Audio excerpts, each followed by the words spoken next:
And I'm live. Namaste, everyone. Welcome to Satsang on Sunday. And forgive the camera for going in and out of focus. There's nothing I can do about it. I did get myself positioned so I can lean back. I've got my feet up, so I'm ready to go for as long as you guys need me to explore. What are we exploring here? We're not here to gain any kind of specialized knowledge, be it esoteric or spiritual or mundane, because all knowledge is always relative. We're really here to discover, underneath all the knowledge, all the experiences, all the conditioning, all the ideas and concepts, there's really a being here. There really is something that is real, that is not an appearance of something else, that is not an illusion, and is not a mirage.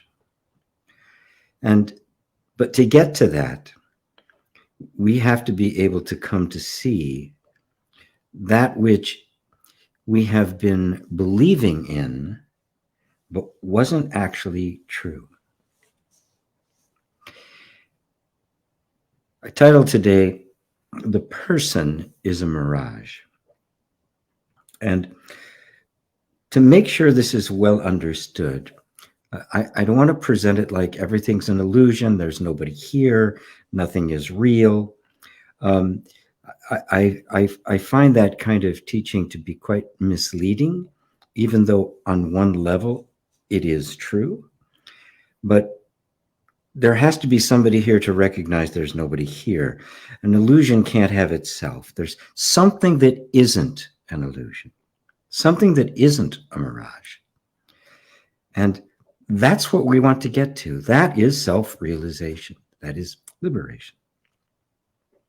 So when I say the person, what is the person? What do we mean by that? A lot of teachers use that term. Mooji uses it all the time. That's how he refers to what? What is he referring to? Well, let me give a simple example of this mirage of the person. Say you know somebody, and you have a friend, and there's this other person who is a mutual friend, but friend A, let's say, says, I don't really trust him. He's been saying a lot of stuff about people. He's not really honest, right? And you believe that. You believe this friend of yours. And so whenever you meet person B, you are interacting with them as somebody who isn't truthful, who isn't trustworthy, right? That's the image you hold of them. And that image of them is what you interact with. And you believe that image is actually them. Okay? So you're not interacting with them. You're interacting with the image you have of them. What you believe to be there. Right? Now, let's say that something happens and you find yourself stuck with this person somewhere, and you get into conversation and you begin to realize that none of what the other friend had said about them is true. That was simply their perception. You got kind of sucked into their mirage. And this is not theoretical. I'm sure we've all had this experience of meeting somebody and then them turning out to be quite different than what we thought they were, both positively and negatively, right? But while we were believing them to be one way, we were interacting with them. Right? Now, what is that? We have projected upon their behavior a preconceived notion of what that behavior means. In other words, who they are. Now, they are there. The behaviors are there. But our idea about them is a projection on them. Just like the mirage in the desert is a projection on the experience of the desert, is it not? Hold my hands up, it goes blurry. I mean, the desert's there, the heat, the sun, the thirst, and all of that, but the mirage isn't. There's nothing actually out there. And it doesn't matter how many self-help courses you take, how much you apply the law of attraction, how many skills you acquire. You hire the coach to learn how to run faster and farther. You're never going to get there because there's nothing there. It is an illusion. It is a mirage.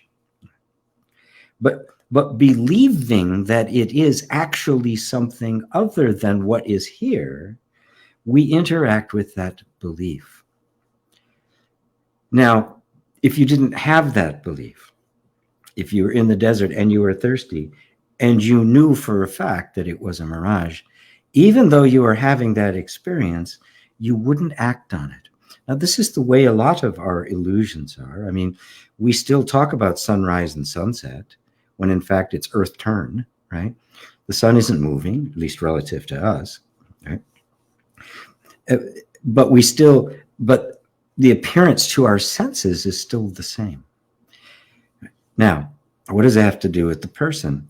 Well, going back to that first example, you were interacting with an idea you had about them and not them. You were projecting upon what was there, right? A particular kind of functioning as an individual, your idea of who they were and interacting with that. Now, look at everything in life. Look at your life, because it's one thing to have an illusory impression of someone else, but what about yourself? Do we do that to ourselves? Well, the answer is yes, we do. We assume that our concept of ourselves is in fact ourselves. Now, what is actually there, right?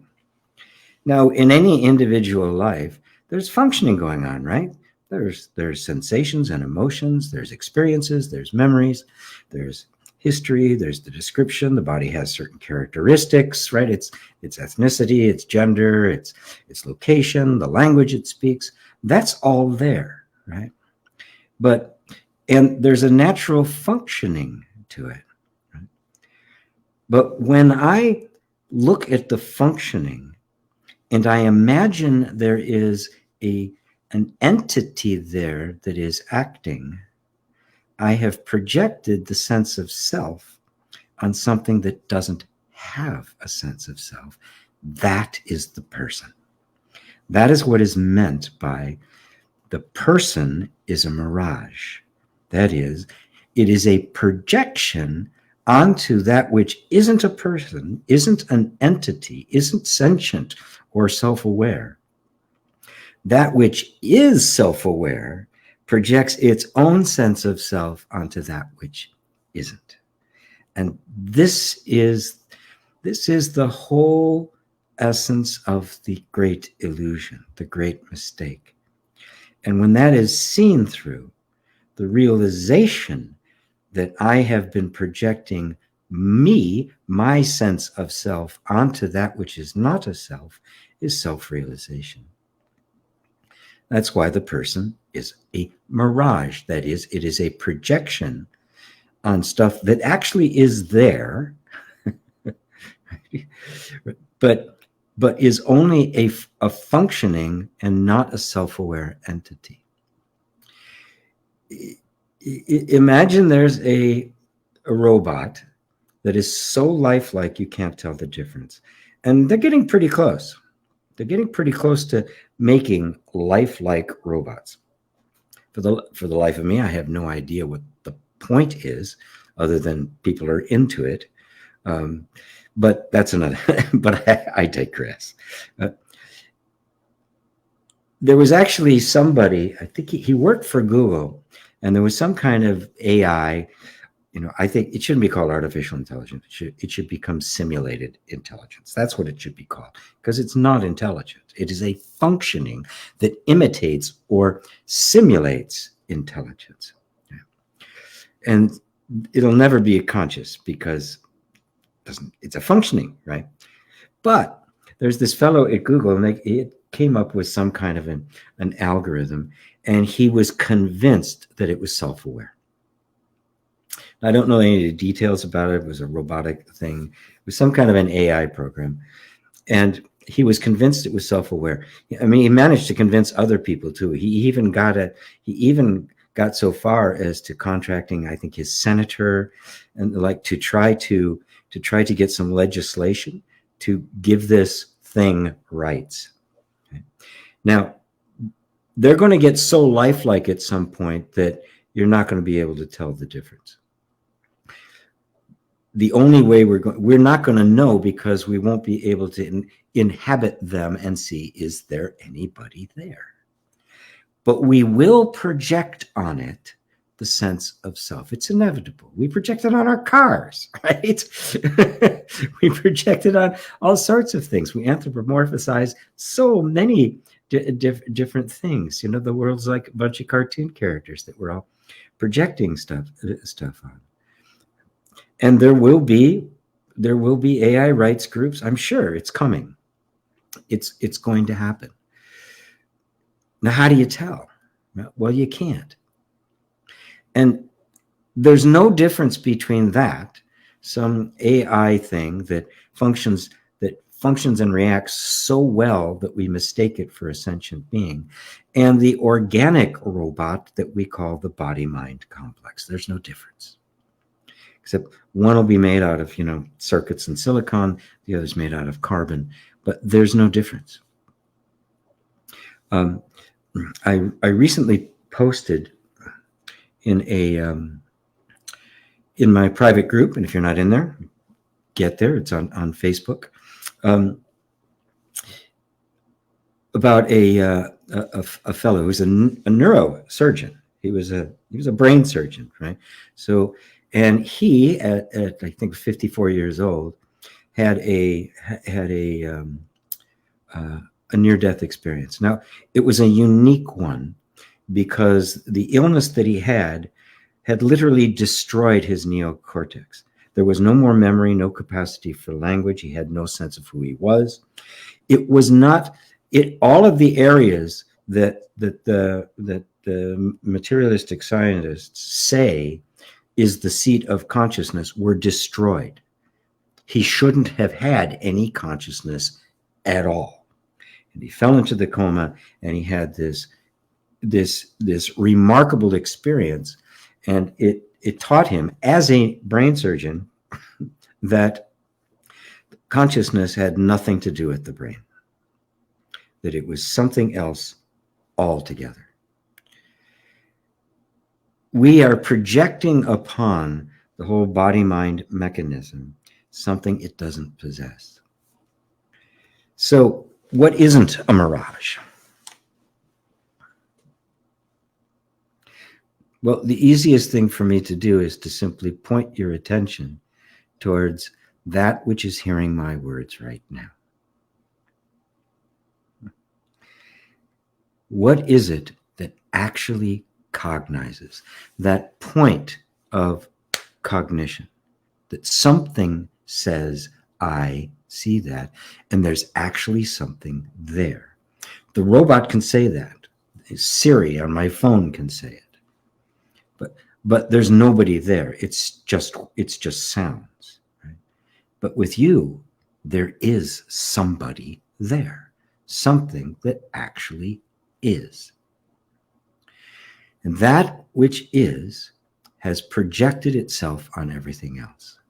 The eye doesn't see in the sense that I'm talking about it. The eye does not have self-awareness or cognizance of what it is seeing. It is a light collector, nothing more. It collects it, passes it off to a complex bunch of nerves and things, which translate it into electronic impulses, and it ends up being an image, right? It goes through filters and layers and meaning, and all sorts of stuff is attached to it. It finally gets to a place where there's an image formed. But what's seeing that image? This is something to deeply ponder and notice all the ways in which The moment you project that sense of I or self onto something else, you have given away your power, your authority, your happiness, your freedom, because you have endowed something that has no life with life, and then thought that it was dictating terms to you.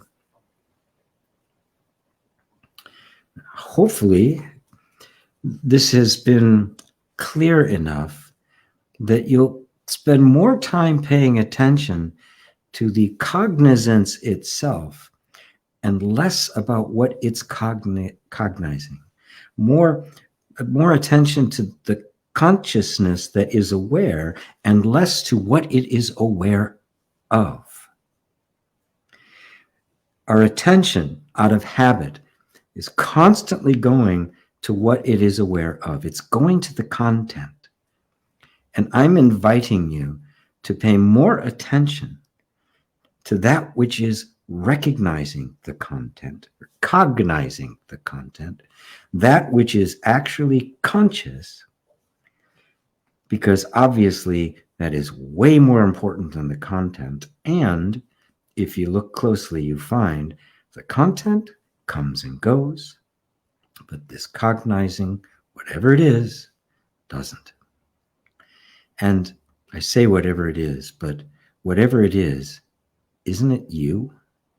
Isn't it you who are cognizing? So by asking you to pay attention to that consciousness, I'm asking you to pay attention to yourself. And gradually, sometimes quickly, that sense of self, the sense, the projecting of the identity onto something else dissolves. And it comes back home to the realization, oh, I am. All right, I'm going to leave it at that, but I have to take a second here. Make the screen a little bigger so I can actually see the comments. Because I've got this big screen, but it's a distance away, because otherwise you wouldn't see me, you'd just see the screen. So, hello everyone. Hello again. Roberto is back in Madrid. Roberto, I've got the feeling that I'm beginning to understand. I do too. Of course, you have been for a while, but you're finally recognizing it. You know, sometimes the conditioning we receive is pretty thick. It's pretty brutal, right? And that sense of identification with it, even when it's negative, the sense of identification with it is very, very strong. But little by little, you keep showing up as you have been. You keep looking. You keep opening. You keep asking the questions. It will inevitably dissolve. You will see the conditioning as conditioning and not as myself. And then you find there's nothing wrong with the conditioning. It's fine, right? Everything is conditioning. Everything is conditioned energy. The plants behind me, you know, my hair, the chair I'm sitting in, as well as thoughts and emotions. It's all conditioned energy. But you are not conditioned energy. You are more subtle. You are the source even of the energy. So I highly concur, Roberto. Yes, you are beginning to understand. Hello, Rosario. Hello, Ava. Got Rosario also in Madrid, Ava in Poland. Romania is represented honorably by Robbie. There's Madeira Island in Portugal, Liza. That's Ursula. And then there's Liza. Hello, Liza. Good to see you. There's Brent in LA. There's Sue in Canada. Hello, Sue. There's thank you for the heart. There's John with horizontal rain, strong winds, fire lightning, hot cup of tea, and ready to go. It sounds like pretty classic fall, winter in Ireland. Yeah. Hello, Mary, and she's out there in New York. Andrew in the UK. Dorothy in Denmark. There's David Elaine, also in England. Hello. Hello, Jerry's. Glad you are here. Yay, I finally found the love stream. Facebook user, you did indeed. Welcome, welcome, welcome, welcome. There's Daryl. Hello, Daryl. Also, you're also on the East Coast, and there's the Facebook user in Vegas. Maybe that's Amy. Facebook user in California. Hello, Marty. Hi. In Vancouver, Washington. The U.S. Vancouver, not the Canadian Vancouver. There's Barbara in Sweden. Hello, Darren McGee. Hello, Darren. Hi, everyone. I think you might be new. Or at least I don't recognize the name. Hello, Jennifer. Hello, beings. And Babaji. Hello, hello. Peck, peck, peck. There's Carl. It's not summer anymore in Ireland, no. Nor is it summer here in the Pacific Northwest. It feels very nice, chilly day today, and I don't like to turn the heat on. There's just something about it. It's not as natural, and I like to leave the windows open at night. And I love the cool air when I'm sleeping early in the morning. But I have a lot of blankets. Is Facebook? Is this live on Facebook only, or also on Zoom? It's in 3 places on Facebook: my group, Lisa's group, and Enlightened World Network, and it's also on YouTube. I don't have it on Zoom. No, I'm broadcasting through a system called StreamYard, which is really very, really good. I'm very happy with it. Automatically records and everything. So, hello, Carl. My sense of peace being seems to be in total contrast to my home work life. My sense of peace being also seems to bring an urge not to be here anymore. Like my job is done. What gives? Did I spend all this time trying to connect to my true self to have to spend my days energetically polishing turds in the outside world? Thank you. Well, picking up on my theme from the beginning, what is the world other than your projection? You know, when they talk about seeing the snake in the rope or the mirage in the desert, the mirage is the world. It is the sense of identity that is a sense of a separate self that sees a world separate from itself and then projects on it all sorts of characteristics, negative and positive. And yes, from that point of perception, you will be polishing turds. Okay? It will seem as though the world is disappointing. Is there anything wrong with the desert? I mean, if you were cruising through the desert, right, in a nice, cool car with wonderful air conditioning that didn't have any problem with the heat, right, buzzing along nice and smoothly, right, would it be a problem? I mean, I've taken little trips out. You know, my son lives in Tempe down in Arizona. I've been to Arizona many times. I've walked out into the desert, and it's harsh. And you got to be careful. And I lived in New Mexico for a while as well, which is the high desert, right? And it's harsh. You know, if I sat down on a rock, I would check around. And a couple of times I found a couple of snakes lurking. So I decided not to sit there. But it's extraordinarily beautiful. I mean, it's breathtaking how beautiful it is. So is there anything wrong with the desert? Is there anything wrong with the world or the way I see it, right?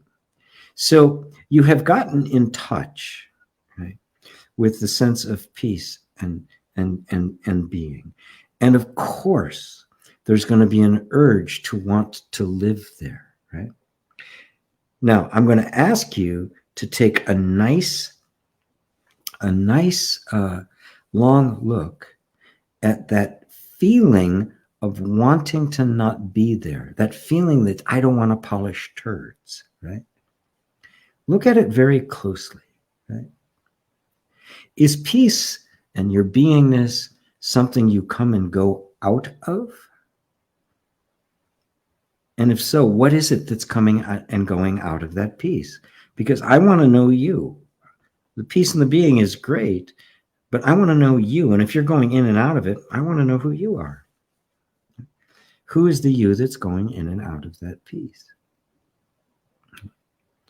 Notice there's still a sense of identity with someone who has this urge to not be here, who doesn't like the world, who doesn't want to be in it.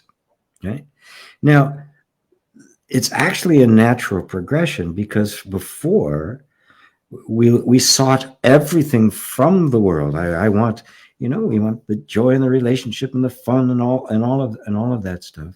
And then suddenly the world turns sour on us and we want to get out of it, right? I don't like it anymore.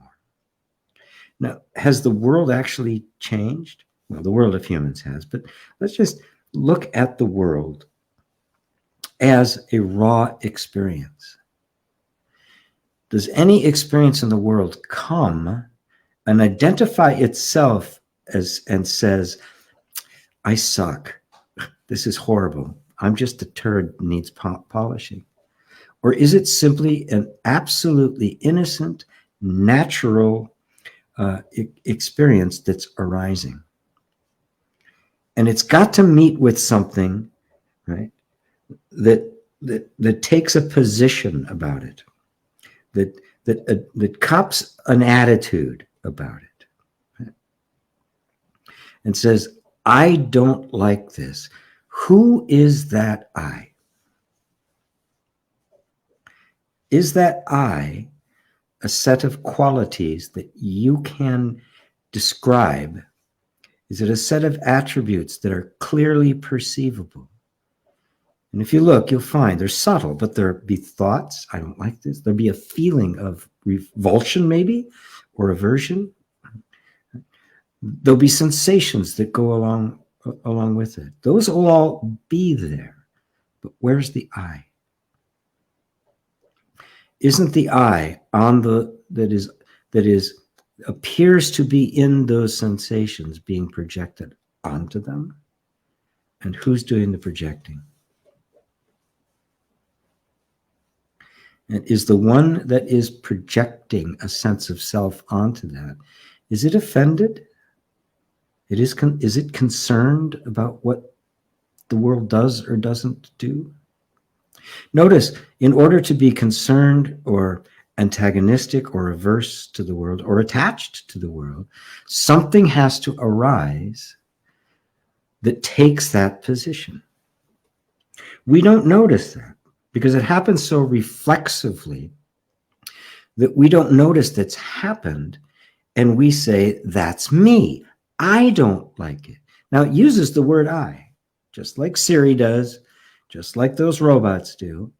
But is that actually somebody? Is there somebody there, or is it just the words I appearing in the screen of the mind? Is that I real? And I'll give you a hint. If you can look at it, it can't be you. So it isn't a real I, it is only the thought of I. And the thought of I has no meaning or power or authority whatsoever unless you, who actually are the I, claim it as your own. Did I break that down thoroughly enough for you, Carl? This is the place where we have to look. When these things start coming up, especially after we've had some kind of a deep awakening or insight, and maybe even touched, as you said, the feeling of peace and being, right? All sorts of stuff is going to come to the surface to pull you back into personhood, to make you re-identify with the mirage. It's got a momentum to it. And remember, it has been capturing your attention for a very long time. So don't be surprised when the attention reflexively goes back to it. What do? Oh, it caught me again, but I can see it. Because I can perceive it, it obviously is not me. No matter what the thought is, it can't think itself. It must appear to me. And that thought wasn't here 5 minutes ago. So, and I am. So the thought has no real substance or stability to it unless I believe it. The same thing is true about the feeling. The feeling of aversion comes up. Right? But if there's nothing there that claims that feeling and says this shouldn't be here, then it's just a feeling. It'll be there for a moment and it will pass away. But if something claims it and owns it, it'll actually persist, right? Because now it's got, ooh, good. Oh, I've landed. Somebody picked me up, right? Somebody's owning me now. Good. I'm getting fed. Yum, yum, yum, yum. But if you stay here, they all become visible. But this is where our spiritual maturity begins. To stay as, abide as the witnessing awareness, and noticing on an increasingly subtle level all the places our attention becomes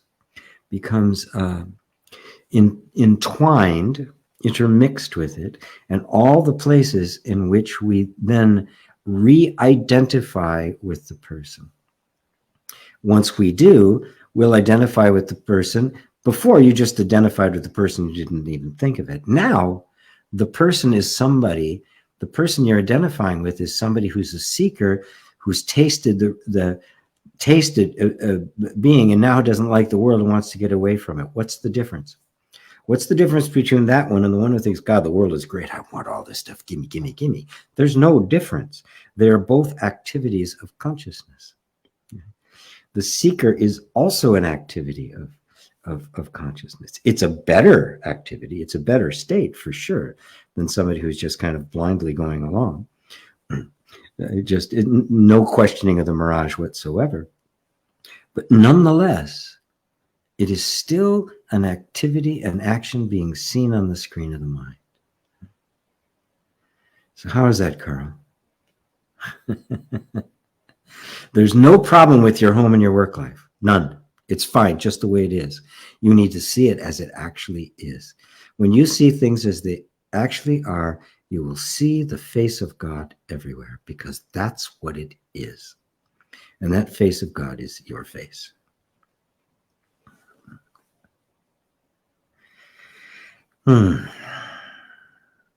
Mary said, I read that surgeon's book. It was great. Yes.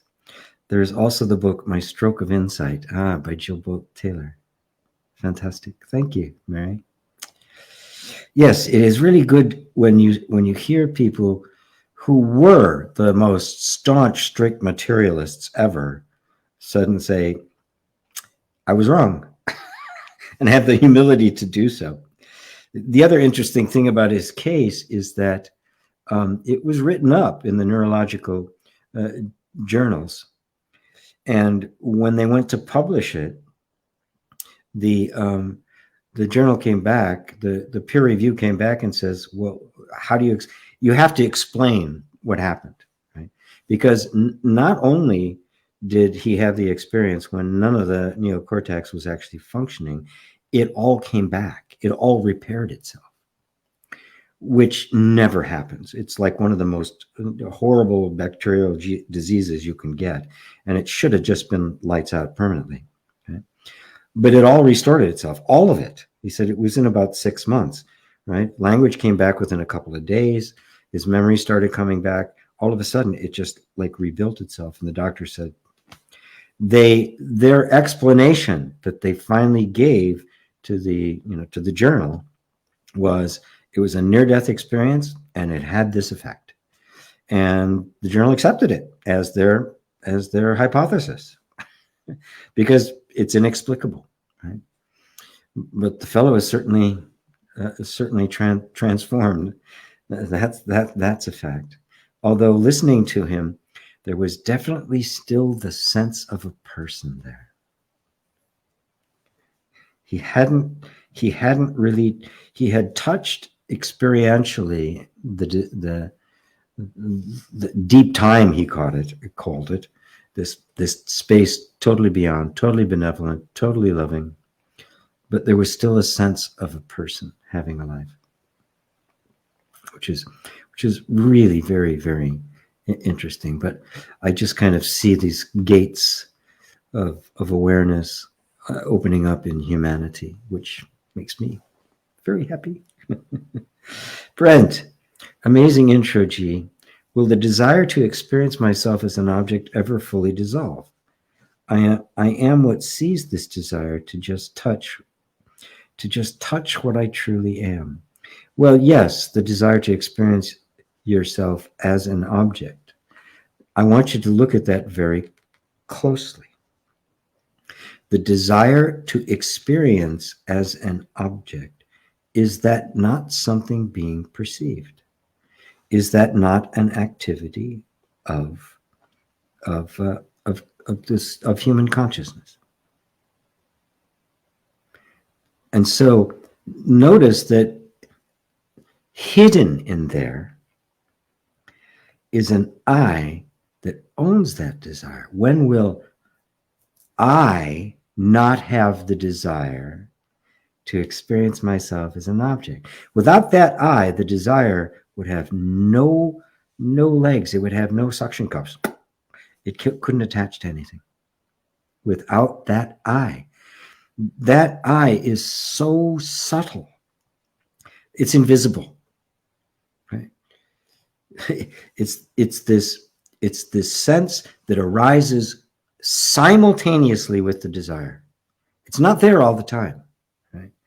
We think it is, because that which is here all the time has projected its consistency and its constancy onto that which is not here all the time, which is that sense of self. So look at that desire. There is a desire that arises that announces itself as, I have the desire to experience myself as an object. Is that I real? Does the desire truly have an owner, or is the owner included in the desire? Have they arisen together? Dependent arising is what Buddha called it. The sense of the desire arises, and the sense of somebody who owns that desire arises with it. And then that somebody either is completely immersed into it because they don't know any better, or they say, this desire is here. How do I get rid of that desire? That's the seeker mind. It's there now. The seeker sense of I. How do I get rid of it? Okay. Notice that I is the activity of consciousness, and something deeper is witnessing that and projecting itself and seeing itself as that. Okay?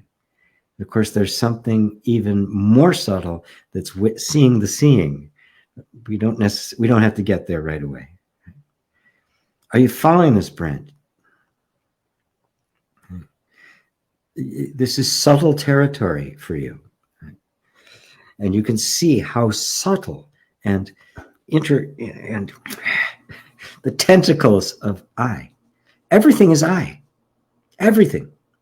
You talk about you, but they call it second person and third person for a reason, because it's all in relation to I. Everything is in reference to this I. What is the I? So the I arises with every thought, every desire, a thought that arises and there's no I there to claim it, immediately dissolves. Well, they immediately dissolve anyway, but there's the sense of I, right, is very subtle. It's not really a thought, an emotion, or a sensation. It is there is the sense of I that is the firstborn. It is simply awareness aware of itself. And then within that arises a point of perception. That point of perception is perceiving itself. It is perceiving awareness itself. But that point of perception gives rise to what we call the universe, and an experience of myself, the infinite self, as this. So experience trees and squirrels and computers and cars and people and sunlight and galaxies and quasars and nebulae, etc. Okay? Those are all the perception of the self, not a world. That's the mirage. The world is a mirage projected on the self, because there's nothing here but the self. And that arising in that point of perception is the I that identifies with the point of perception. But it also is being perceived by what? Even the sense I am is being perceived by that which is beyond all perception. It cannot be perceived. Like the eye can't see itself, a finger can't touch itself. You cannot know yourself as one thing knows another. So this is not our conventional knowledge. This kind of wisdom is jnana knowledge, or Vedantic knowledge, the knowledge that is not subject and object.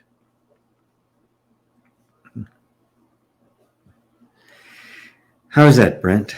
And anybody else who may be ready to hear that?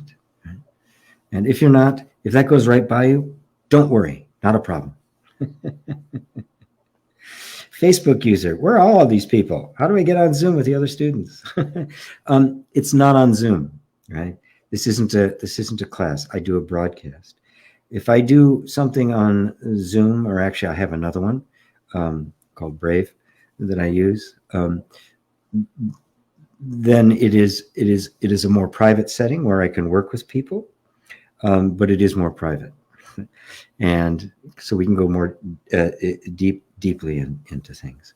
But this is my weekly, open to everyone, open format, and I'm just answering questions that come up either from Facebook that show up here for me, and from YouTube. So if you want to get into one of my actual classes and interact, just go to my website, gpwalsh.com. Couldn't be easier. And from there you can find all the things that I'm doing, both pre-recorded and live stuff. And there will be some more live stuff coming up. I haven't done it for a while because I've been putting some other things together and having to let go of some things that I just couldn't keep up with anymore, namely my patron program. So, which reminds me, those of you who may have been my patron program and did not see the email, I am discontinuing the patron program on my site. It's just too much work for me to maintain. And just kind of looking at the stats, nobody was actually using it anyway. People were just using it as a way of donating to help me pay for all this, because it all comes out of my own pocket, and I am not independently wealthy. So if you do want to donate, I have kind of reestablished my Patreon account. It's not my favorite. I prefer something else, but I just don't have the bandwidth to try to figure a bunch of stuff out. So if you do want to donate to help keep this on the air, as people have been for the last 6 years. I think that's how long I've been doing it now, the Sunday satsangs. Just go to Patreon/GP Walsh and sign up. And unfortunately, I can't take donations like, wheat and rice and fruit and stuff, chickens. They don't do that. They only deal with currency, but they do deal with pretty much every currency in the world. So there's my little passing of the hat moment, since we're all in church, right? So thank you, Facebook user. So I hope that answers your question. GP, you said even your hair is conditioned. Everything, when I talk about conditioning, I simply mean conforming, taking form. That's all it is. Energy takes form. That's what it does, right? It never loses its essential nature as energy. It cannot be created or destroyed, but it's always changing form. So everything is energy that is simply in a form, right? That's all it is. That's what Einstein revealed, that there's an enormous amount of energy, and you split one of those atoms and it's like wham, wham, bam. So everything is a temporary conforming or taking form of a substance which in itself is formless. It's like, you know, an ice cube, right? Temporarily it's solid, and then it dissolves back into water or into gas or whatever. So everything is like that. So, the solid things like, you know, mountains and oceans and stuff, and the very subtle things like thought. Everything is that. But even energy is a concept we have of some kind of a substance that is making a world. And I'm trying to point you to the fact that that's a concept, that energy is a concept, and that which is really appearing as form is consciousness. Consciousness makes the universe, not matter. There is no matter. There is only consciousness taking form.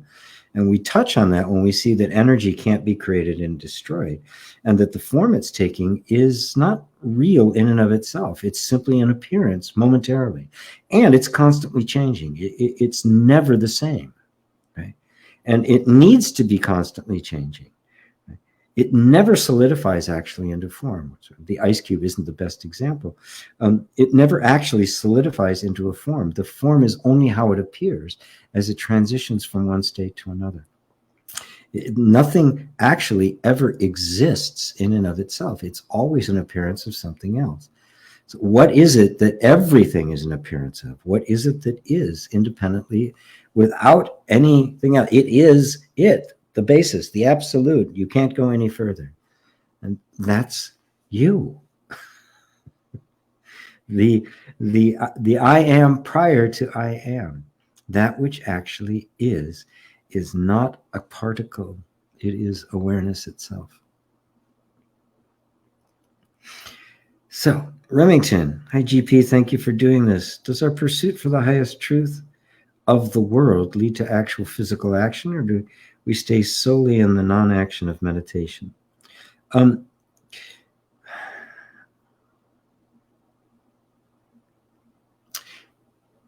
For you, right? It will be both. What I really encourage people to do is to not, as we're seeking the highest truth, as we're seeking the truth, not of the world, because the truth of the world is the truth of you. You have projected yourself onto the world, right?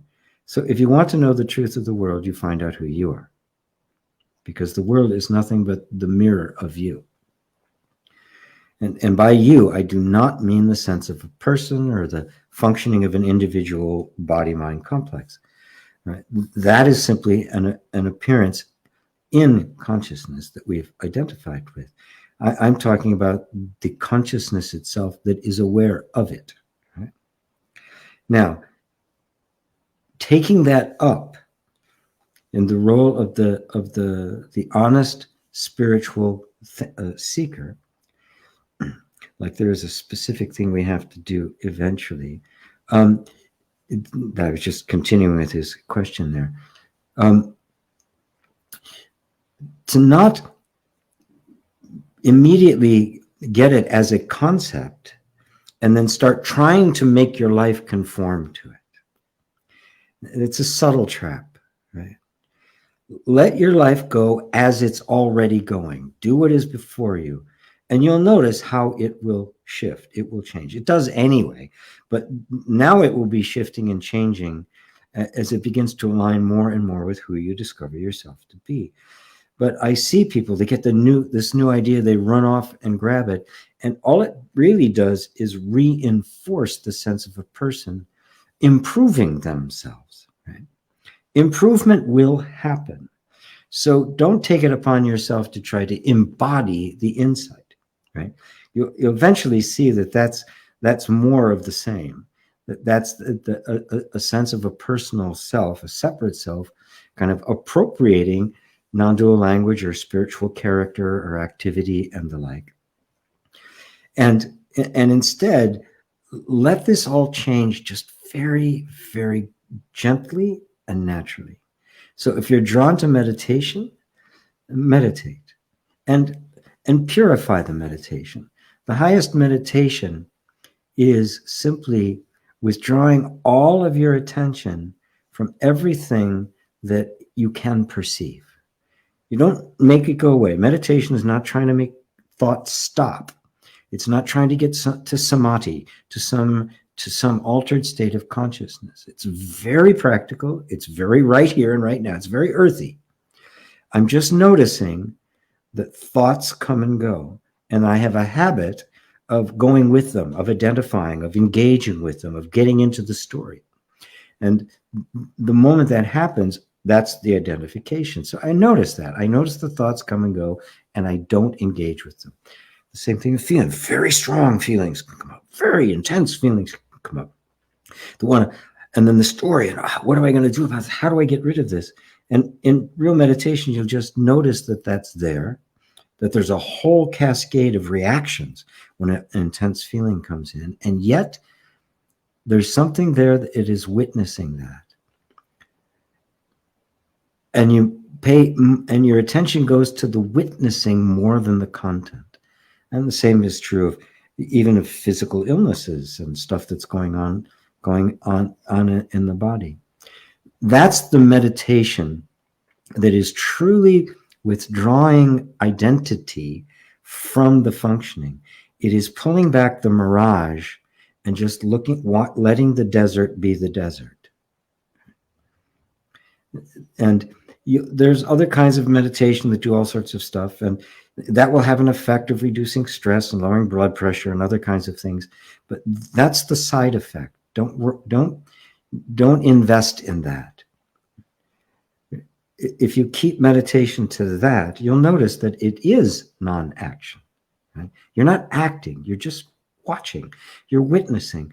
And witnessing you don't actually do you? It's just always happening. You don't have to make the eye gather light. It just does. That's what it does. It's all effortless. This is what it really means. It doesn't mean, oh, I can't act now. I can't do this. Okay? There will be a sense of doing. It's fine. Leave it. It's not what's important. Keep bringing your attention back to the witnessing of it, which is absolutely effortless. And as you do that, it will become pure and pure and pure. And in the meantime, just live your life, right? Just do what comes up, do the things you're interested in, and allow your inquiry to adjust, to drop some desires, to enhance others, to remove the intensity from them until the sense of your deepest desire to know yourself gets pure and pure and pure, not because you've tried to make it pure by being spiritual, right? But because it's just happened, because you're touching your own innate purity. Okay. Okay, Remy, my man. Love you, brother. Hello, persistent ego. Hi from Montreal. It really is just a case of letting the cycles repeat themselves till they evaporate, isn't it? Notice, don't judge, forgive, let go, and trust that the work is doing itself. Yeah. Yes, and no, but there is an action to be taken. That noticing, just not judging, just being the pure witness is kind of the baseline, right? It's kind of the place from which you start, because at this point there'll be an enormous reduction in suffering, right? Because you're not holding on to anything, you're not taking a position, you're not trying to make something right, something else wrong. But you'll find that's got layers to it and levels, and there's a lot of habitual stuff there. And so that kind of what I call the yoga of allowing, right, or the yoga of equanimity, is maturing to the point where there can be just this sense of equanimity and contentment and a marked reduction in suffering and an increase in all of the most noble characteristics, the compassion and love and kindness and patience and gentleness and understanding and wisdom, right? Now, who is it that's not judging? Who is it that's not forgiving? This is the other part of it, the self-inquiry part, right? Which, as I said, just the allowing part, the pure witnessing will have the most beautiful redemptive effect on the whole system. Now, in this place, right, where you don't have any issue, the judging's not happening, you don't see it as yourself, pose the question, who am I? Who is it that's, I see the judging, it's coming and going. The forgiveness just happens because I find everything to be innocent. That sense of letting go. Well, who is it that's watching that? Who am I? You know, the who am I question is not just who I am not. Eventually, it combusts into self-realization. And it must. And so, while that practice of allowing is going on, right, and all practices are temporary, at some point, there's nothing in you anymore that resists. But in that space, pose that question deep inside. And when you do, you'll find that will trigger some stuff to come up in the mind. It'll start answering that. There'll be impressions and images and stuff that'll come up. But because of the practice of allowing it, it's just an image. It's not who I am because I'm looking at it. So it can't be me. I'm looking at it. So who am I? And this is the depth of the inquiry. And the answer to that question will have to be you, the real you. Not a thought about you, not a concept of you, but the actual direct experience of yourself. So thank you, persistent ego in Montreal. Hello, Bernadette. Janalia Devi. Jay Na from Bellingham. Hello, Jay Na. Sue, hello, GP. The process of exploring who I am brings peace, compassion, and unconditional love with it. What you usually refer to as the fruits of the tree. I find myself attracted to that, which is a condition in itself. Obviously, I wouldn't want to feel bad in the process. And at the end, so although the activated awareness is accepting everything, the effects are one-sided. Or at least it is my preference for now? Question mark. Nice question. Nice question. Yes, it will bring peace, compassion, and unconditional love with it. That's the perfume, right? But we really want to know that of which those are attributes, right? Because we still have an idea of somebody who is peaceful now, is compassionate, is experiencing unconditional love. And there's that sense of the person is still there that says, I want to hold on to that. And of course you do. I mean, duh. Nobody's going to say, oh, this feels too good. I want to feel crappy again, right? I want to feel discontent and indifference and very conditional love and judgment. Nobody says that. So it's great. Okay. This is the fruits of the Spirit. What's the Spirit? And just notice that part now that says, I really want to hold on to that. I don't want to let it go. And you go, of course you don't, right? But now look at that. What is that? Obviously, that is still the sense of self that sees itself as vacillating between two worlds, right? somebody who has to get to peace. Somebody has to get to compassion. We're still seeing it as there's the self, the real me, God, pure awareness is there, and I'm here. Right? The sense of separation is it's gotten increasingly subtle, and you can rejoice in that because the end of the game is near. Right? It's increasingly subtle and hidden, but it's hidden in the thought of I. It's hiding behind the I, kind of an invisible influence. Who's exploring who I am? Really try to take that to heart. Who's doing the exploring? And notice there's a sense of a me. Now, a mature, a very mature spiritual seeker seeking this. Right? There are still two. I am still seeking God. Right? But if there is only one, then that which is watching both the seeker and the seeking is the very thing that is being sought. It is the one who is being sought. All consciousness is that one. So the witnessing power, the witnessing is the self. The mind keeps saying it's somebody else and the self is over here. And we've bought that. And in the buying of that, the identity as the seeker has arisen, which again is a very advanced state. Thank God we have it, right? Otherwise we get, a lot of nasty stuff. This is a rarefied place. This is a place of great peace and openness and compassion. We could build a functioning society out of that, right?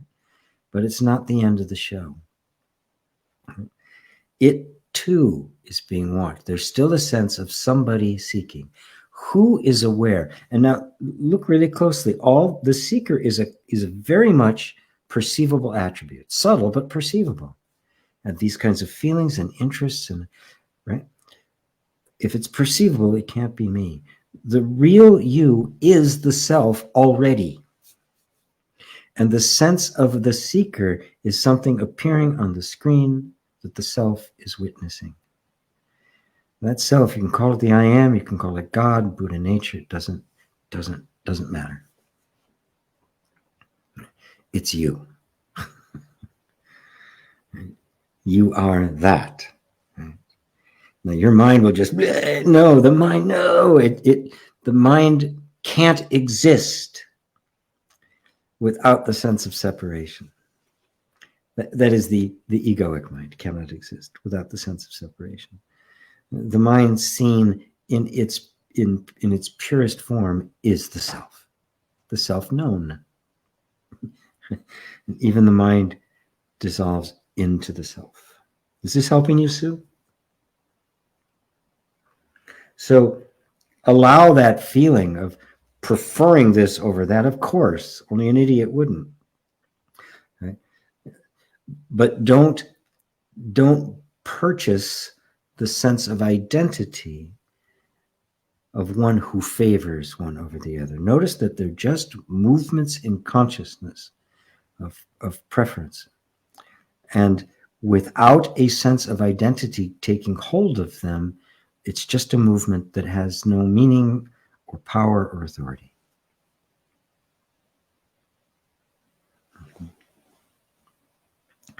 Thank you, Sue. I'm sure you'll let me know if that works. If that's a good answer for you. Robbie in Romania. What's your view on entertainment in general? I know it's a human need, and I believe nowadays it can be easily more distracting and degrading rather than informative or awe-inspiring. Thank you. Well, yes. I mean, what we're seeing because of the inherent distortion and corruption of the egoic mind, and its love of greed, right? It simply wants to reduce everything to the lowest common denominator, right? Because it doesn't really even know what it wants, right? I can watch some things that are entertaining, and they'll be very satisfying. And there's a certain kind of quality to it. Even comedies and silly stuff, or romantic comedy, or something that doesn't really have much to it, right? There can still be a quality of genuineness and even artistry to it that satisfies. Okay? It doesn't have to necessarily be a documentary about something, right? And then you have those things like soap operas that just go on and on and on and on. I mean, there's one soap, I think Days in Our Lives, and it's still on. It's older than I am. It like started in the 30s on radio and went to TV when I was like 2 or something like that. It's like, if that doesn't describe Shiva's wheel, I don't know what does. It just keeps going and going and going. Yet there are people who get absorbed in it. We have to simply be introspective enough to say, I want to be distracted right now. And with a conscious awareness of that, you might just say, okay, I'm going to be distracted right now. But when it's not conscious, it becomes a habit, becomes an addiction. It becomes something that that will take you over, right? Because there is a natural aversion of the egoic mind to self-examination. It doesn't want to be uncovered. It doesn't want to be discovered. And when I say that, it's the robot trying to hide that it's a robot, right? There's nothing there hiding, right? It's only our misperceptions, right? So even the ego is you. It is you projected out on the world, thinking you see. It's like the kitten looking in the mirror, thinking it sees another kitten. Right? It is the sense of self highly reduced down to this really kind of dumb I. And if you see that, then you'll know when is it time to just kind of let it go and kick back and watch something you feel like watching. Muji, my teacher, actually watches soccer games. He enjoys soccer games. He'll root for a team. He says, I don't have a team. I don't really care. But once it gets going, I start rooting for somebody. I do the same thing every now and then. I'll be sitting somewhere and there'll be a football game on. It'll get my attention. I'm watching American football, right? And for some reason, I find myself, I'm always rooting. I'm never neutral about it, right? I'm always rooting for whoever's losing. And if they start winning, then I start rooting for the other team. I'm always rooting for the loser. That's why everybody I vote for never wins. That's not true. But anyway, so it's a matter of being introspective. And both being willing to say, yes, I am distracting myself, and sometimes just cutting yourself some slack and just say, screw it, I'm going to do it anyway. But is there an ongoing devotion to knowing yourself as you truly are? And a wisdom that has awakened that knows for a fact that will be resisted. That the grinding momentum of old habits will continue and continue to come up. Right? And at some point you go, okay, that's okay. Right? That's how you mature. These things have to come up. Right? We need adversity. If we don't get challenged, we become complacent. It's that simple. Thank you, Ravi. Facebook user. I love this, GP. Thank you. I'm crying. What was the Facebook user? What did I answer? My conditioned hair? Well, thank you, Facebook user. There is a place on Facebook. It's up in the description. There'll be a link where it will give Facebook permission for your name to appear. Because I on YouTube, I will see not your real name, but whatever name of your account. And on Facebook, I will, if you give it permission, then I know who you are. And since there's several Facebook users here, so anyway, let the tears come. Yeah. So there's a recognition. The recognition of some deep truth that touches us often brings tears. Sometimes laughing, but often brings tears. Brent. Hey, Brent, your response resonated deeply, G. Going to listen a few more times to let it marinate. Thank you so much. You're very welcome, Brent. Very welcome. You are quite ready to chew on it at this level. Persistent ego. What to do when it has become apparent that everything is a projection distortion, and have the feeling of having fallen into a trap where the only position that feels safe is extreme relativism. Very good. Well, it is extreme relativism, right? Everything is relative to everything else, right? Now, if you can grasp that within a field of compassion, you'll realize that the entire world is fighting with each other over a point of view, trying to assert that their point of view is the point of view. But if you know that there is no ultimate point of view, then every moment becomes an opportunity to deal with that moment, not from a preconceived notion of what we think it is, but a genuine experience of what it is, and then to even be present with it with a higher set of values. Right? Because what should be done in any given time is always relative. Everything is relative. Everything is seen from the perception of something else, right? I mean, it's always a perspective, and no two people are ever going to see the same thing in the same way. So, and as long as that's the case, there could be arguments, right? Even coming to blows and wars over it. Or we could recognize that no position is absolute and instead seek peace, seek harmony, seek whatever it is in this moment that needs dealing with, that is the most beneficial to all. Now, when I say that, that's a particular ideal that I feel is beyond relativism. Love. I don't see love as something as relative. Right? It's an absolute. Right? It is the nature of being itself. Harmony. And extrapolate love out to the nth degree, and what do you get? Universal harmony. Right?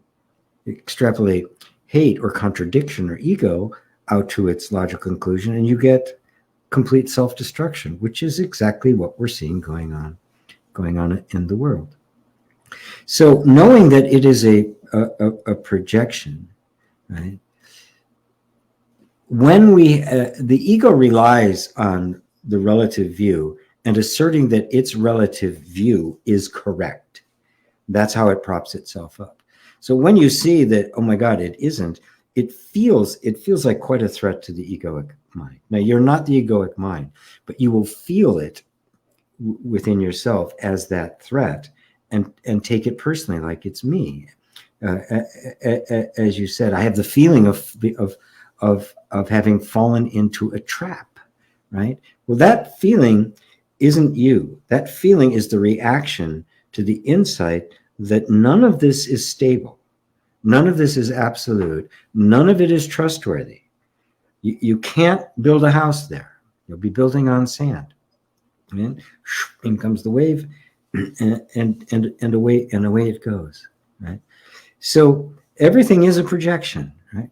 Knowing that, the deep desire can arise of, all right, it's all relative. It's all a projection. Nothing is what I think it is. What isn't a projection? What is stable? What isn't relative to something else. Now, some may say there isn't anything, right? But I would say, yeah, there is, right? And you experience it all the time.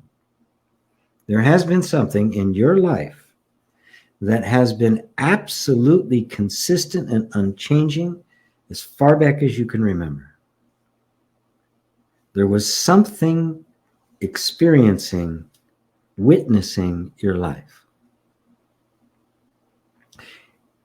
Whether you were 5 years old, playing with trucks or dolls or toys or whatever it was, 10 years old, 50, anywhere along the line, the experience, what was experienced, has changed.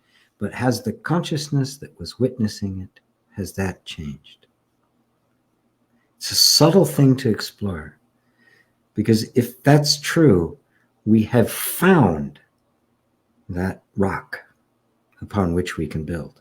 We have found that which is stable, that which is not changing. And from there, we can anchor ourselves and have that absolute point of reference by which everything else can be brought into harmony. Because if it's all just unstable relativism, harmony is not possible. There has to be a point of reference. Relative means relative to something, right? If it's just relative to something else that's relative to something else, what do you got? You can't solve an equation without at least one constant, right? What is the constant? The constant is you. You've been there the whole time. You may have felt differently. You may have thought of yourself differently. You may have totally different experiences, but you have been there. There has been a sense of you that has been there. What's the nature of that? If I know the nature of that you, I have the rock upon which an entire world can be built. My entire life can be built on that, and it will not move. It will not be blown down. It will not vacillate, because it is built on that which is the absolute unmovable truth. And that's the nature of truth. When I say the truth of being, the truth isn't something that fluctuates. Truth can't be true 1 minute and false the next. Those are theories, those are hypotheses, those are ideas, those are perceptions, which can change. But that to which the perceptions are appearing, that which recognizes perception as perception, is that changing? Or is that stable? Powerful. It is so powerful, because that's where you will lose. Where did it go back? Where there you go. That's where it'll stop being. The projection and the distortion will not have any kind of negative emotional content to them. It won't feel as if it's a problem that needs to be solved anymore. In fact, it'll be, oh, wonderful. I have been investing in that which was relative as if it were permanent. No wonder I'm screwing things up. It's not permanent. I'm trying to get it to act permanently, and it can't. So I want to anchor myself in that which isn't going to move. And the only thing that qualifies for that is the truth of your being. Truth is the only thing that cannot change. By definition, that which is real does not become unreal, and the unreal can't become real. It's a hard line. And and that means truth is true in all places, in all times, which means it's true now. The truth of you is true now. You don't need to make it true. That's why I keep saying you are the self. It is the truth. You can't not be the self. There can only be the thought that says you aren't. If it is believed, it literally creates an entire sense of existence as if there was somebody there who was not the self. But even that experience is experienced by what? By the self, by the consciousness. Yep, that can be the experience. Consciousness can experience anything. There are no limits to what consciousness can speak. Can anything come up that consciousness can't receive? It has no bounds. It has no borders. It has no limits. It cannot be put, it cannot be stuck in any form, and yet every single form can appear in it and will be made of it. It is the universal substance. Is this helping, Mr. Persistent or Miss Persistent? I'm not sure which. Ego? So the only position that feels safe, and that's such an important thing because that's what we're looking for, that feeling of safety. And that's why people hold on to a relative position and try to make it as if it's an absolute truth, because they want to feel safe. Because we inherently don't feel safe. The false sense of self can't feel safe, and that's a good thing. Where can we feel safe except in the place that doesn't move, that doesn't change? That is the ultimate of safety. The self is the great refuge. Thank you there, persistent ego, and perhaps the ego won't be so persistent. Diana, hello Diana. Thank you, GP, for the beautiful teaching. Can you please talk how to deal with the constant inner critic? Make friends. The inner critic, and we all have them, okay?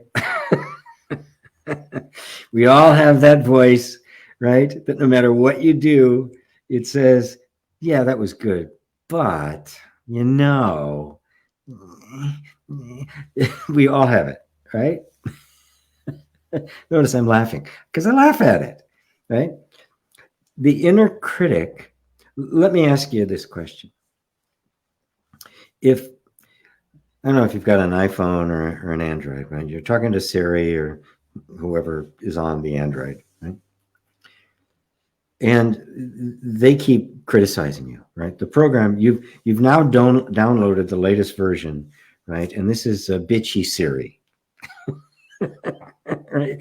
And no matter what you ask, she goes, well, that was stupid. Why are you asking that? You don't need to know that. God, you don't do anything right. Now, if that was just a program on your phone, it was Siri, what would you do? This is nonsense.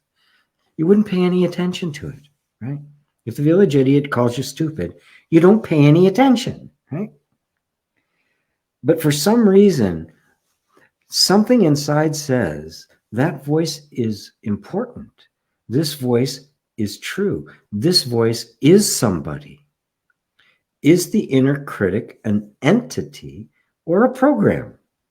It just happens to be running in the brain computer or the mind computer, whatever you want to call it. Doesn't matter. Right? There's nobody there. There's nobody actually criticizing. It is just criticizing thoughts. Now, if you are not your thoughts, and if suddenly you recognize that the inner critic is completely insignificant, it's just echoes from the past. It's the critical voice of mom, right? That's still echoing there, and it's not you. It's got nothing to do with you, and it's not telling the truth. There's no identification with it anymore. It's not even a problem, right?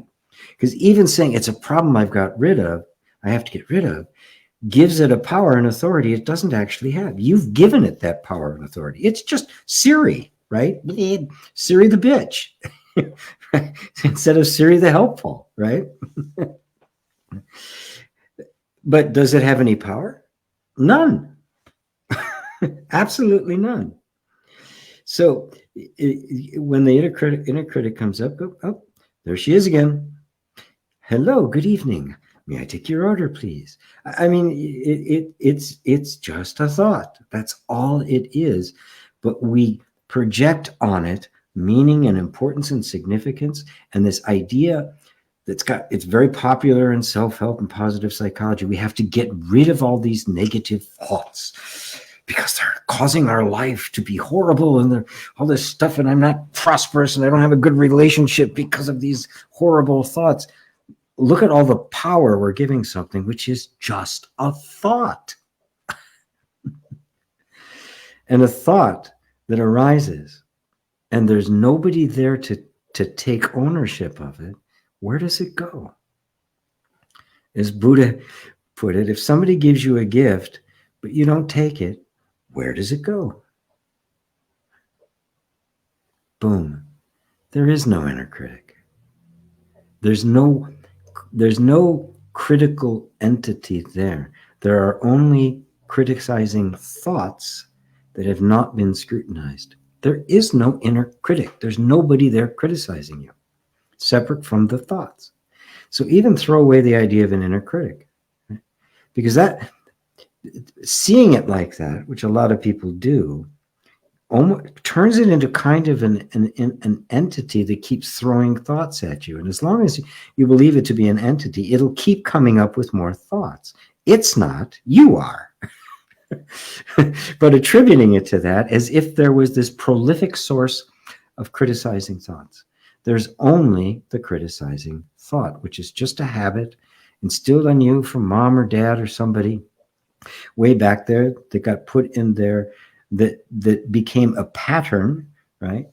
Because mom did it, I'm going to do it. It's in doing the same thing to suppress something inside of us. We don't even have to explore any of that. Just go, oh, it's not me. And there is no inner critic per se. There's no inner judge. There's just a flow of these thoughts that I have taken ownership without knowing it. And I remove all of my energy from them. And guess what? They don't have any energy of their own. If I don't make them a problem, they cease to exist. If I don't hold on to them in any way, if I form no relationship with them whatsoever, relationship being I really like that thought, I want to keep it, or relationship, that's horrible, I've got to get rid of it. In both cases, you're forming a relationship with it. You are energizing it, and you're literally holding it there. Go away, go away, go away, go away. It just sits there. Nah, I don't think so. But oh, you're not even real. There's nobody there. It's bitch Siri. And that's going to be a new slogan we're going to have. Siri the bitch.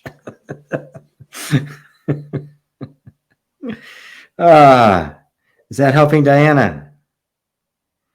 Thank you. Sue says very helpful. Thank you very much. You're welcome.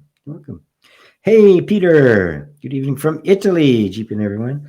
I'm getting ready for another night shift. I'm going to see this wonderful satsang later. Much love and gratitude. Pulling the night shift. Okay, Peter.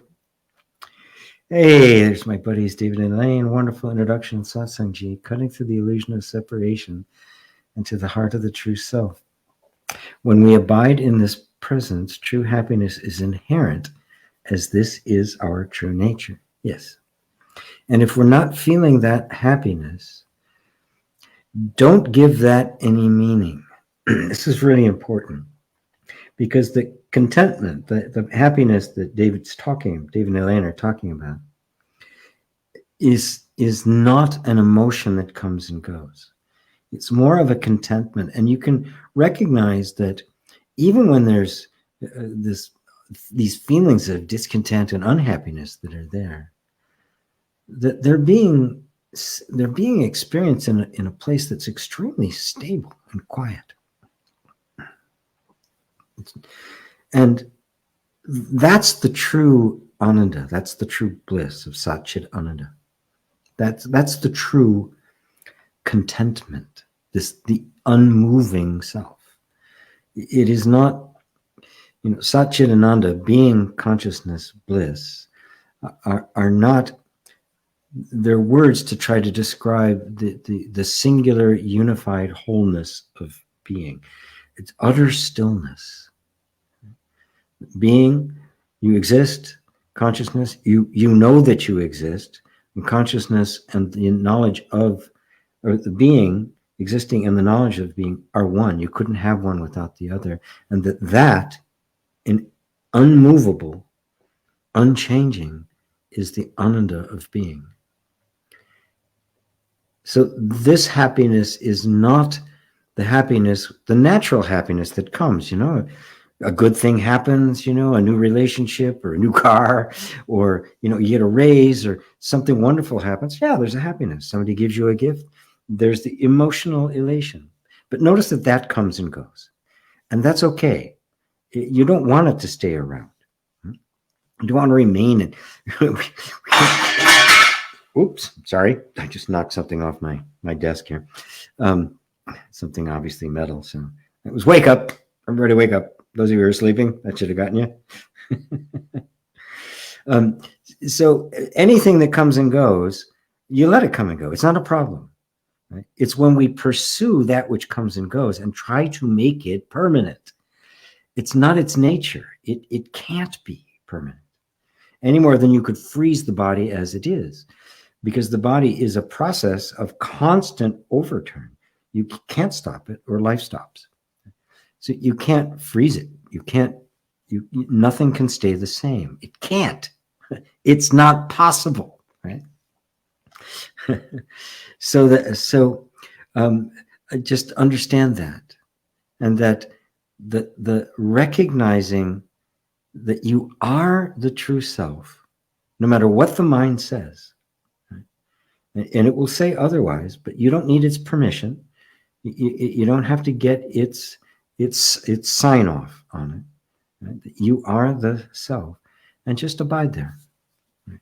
And you'll find a contentment that allows for the happiness to come, but also for the grief to come. Allow for love to come, but also the loss of love to come. You let life be what life is, but it doesn't disturb here. Right? The clouds move through the sky, but the sky is fine. The sky remains the sky, unmoved, unchanging. So, thank you, David and Elaine. You guys are great. Carl, thank you, GP. I'm not quite at the stage where I can experience my homework life as perfect God. No, good. The contradiction between what I feel and what I experience in the outside world exhausts me. No, it exhausts the idea you have of yourself. It can't exhaust you. It can't exhaust the self. The hurricane doesn't exhaust the sky, right? And the sky, when it all goes dark, reveals the universe. Matter of fact, we think of the sky, the blue sky and that, but at the night sky, we see the whole universe. The sky then is the universe, isn't it? Just notice that there's something attached to this contradiction between what you're feeling and what you're experiencing. And this is the most important place for you to put your attention, because that is where the separate self is hiding. Hiding in plain sight, I might add. It's the one saying the contradiction, I'm not quite at that stage. It's the one creating a separate self that is not the self. Right? And it's saying, oh man, I'm exhausted.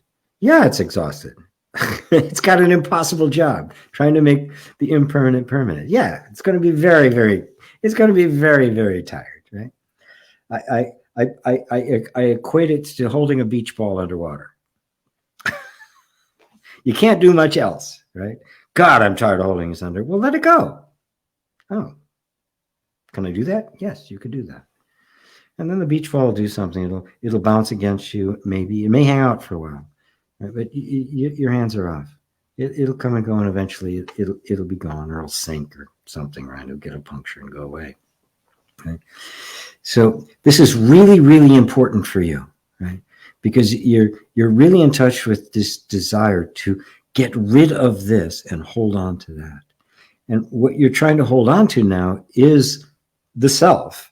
It's not like you're trying to hold on to, something in the world that's changeless. What you're trying to hold on to is the unchanging. But you have to be the unchanging, right? You can't hold on to it, right? Because you're not stable. So your grip is going to come and go. The only way you hold on to it is to know you can't hold on to it. You can only be it. If you are it, there's nothing you need to hold on to.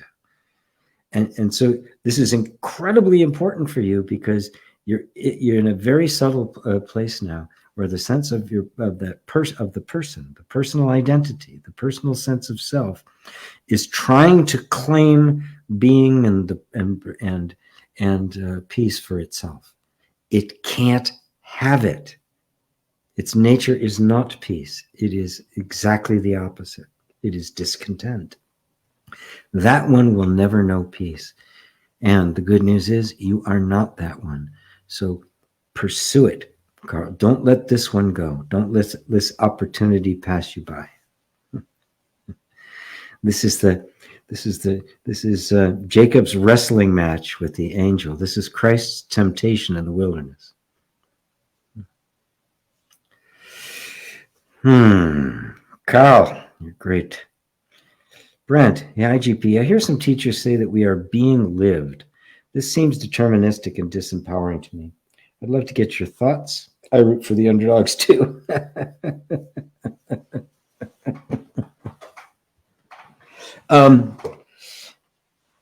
It is, it's the kind of thing that I might say. It depends on who the person is. I might actually say something like that. Yes. If I am identified with my life and somebody says to me, life is being lived, yeah, I'm going to feel like I'm a puppet. I'm being manipulated, right? It's where you have invested the I that's going to determine, right, which perception which guy takes the lead. But if I realize that life is appearing to me and that I'm the one that's living through it, that manifesting through it, is expressing myself through it, right? Then I can say to the personal sense of self that you're not living your life, it's living you. And you can see how life is living us, right? And if I'm only identified with this person, then that's not going to feel very good, right? Well, that means I don't have any control, which is true. You don't. That which wants control doesn't have any, which is why it wants it, right? And it thinks somehow that's going to make me feel safe and better and all that. But look around. Life isn't, there's not somebody living life. Life is living. Life just is. Life is the word we give to all the functioning going on that is mysterious and beautiful, right? But the tree isn't pondering how it's going to live. It isn't thinking I'm being lived by life, right? It is life, right? So it's not like life is living through it. It is life. This is life. This constant transformation, this constant form upon form, the seed within itself, reproducing after its kind, the incredible evolution and shifting and changing, and just the extraordinary beauty and subtlety and complexity of it all is life. It's not something separate from that. This flow of energy is life. What's witnessing that? Well, that's the true I. And so you could say somebody who's very attached to the personal identity, right, but is open, might be willing to hear that, oh, I'm being lived by it, and actually come with a sense of relief. Oh, I don't have so much of that responsibility. God is doing things for me. There's grace at work here.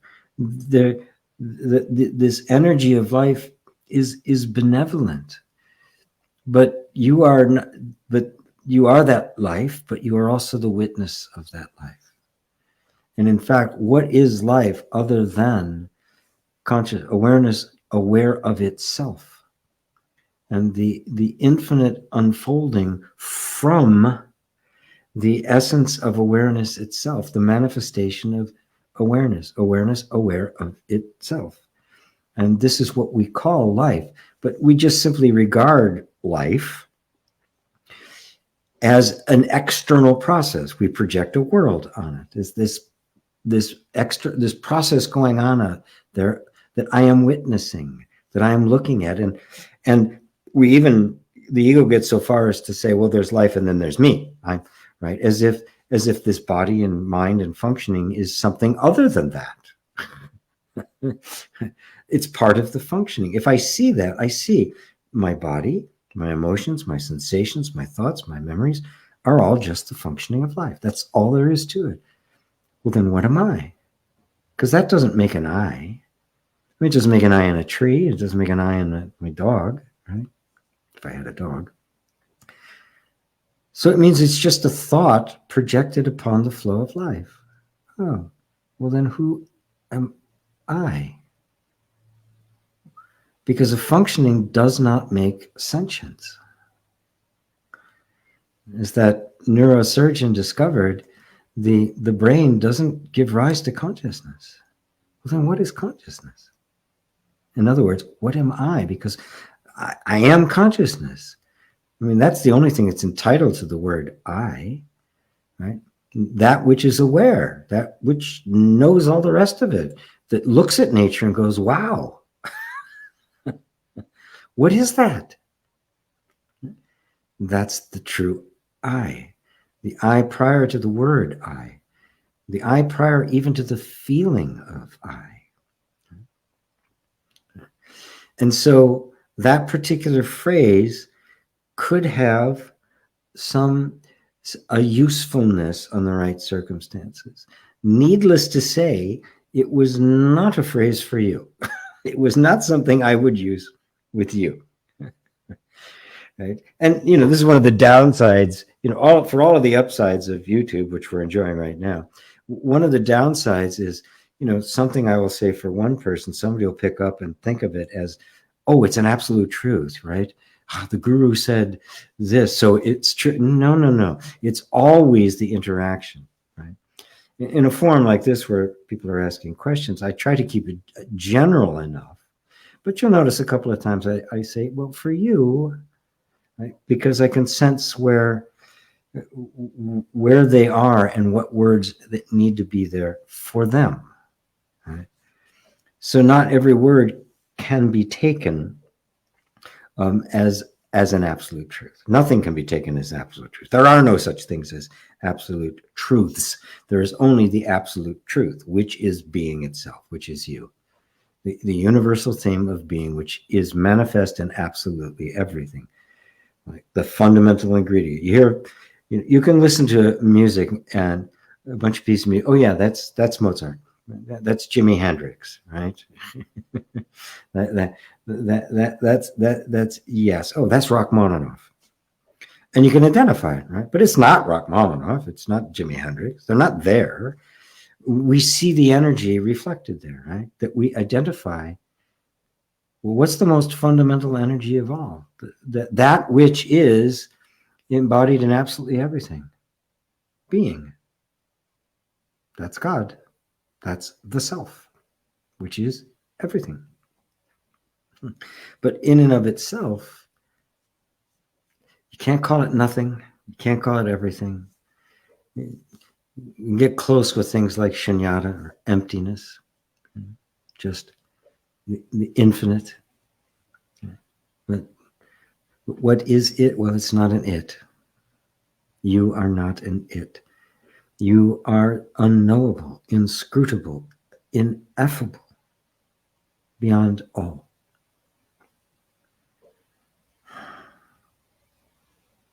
How's that, Brett? Did that clarify it for you? Brett. Sorry, Brent and Brett. Too close. Brent Newberger, and I saw Brett Newberger, so I ended up saying Brent. Brent New. Quack. Trucks. Okay. Trucks. Thank you. I suspect there might have been more to that than I might have missed. Or maybe it's Tourette's. Life truly is a gift, is it not? Yes, it is. It's a wonder, because what is life but the manifestation of the self? And without the manifestation, the self would just be unknowable, unknown. This is how God adores herself. I look at life. Look at the wonder, the miracle. I keep looking up at the corner because out my window there are these trees and this blue sky and squirrel running across my patio, and it's like, my God, God, this is you. This is God looking at herself and going, I I am wonderful. I am adorable. I am mysterious.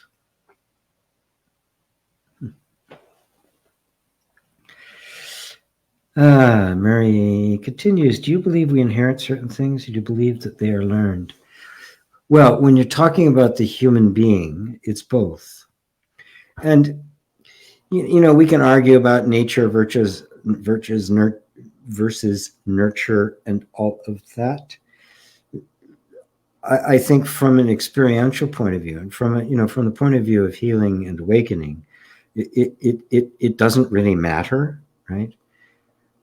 The human form, just looking at the human form, like every other form in the universe, is a particular play of different energies, and the different energies make different unique individual forms.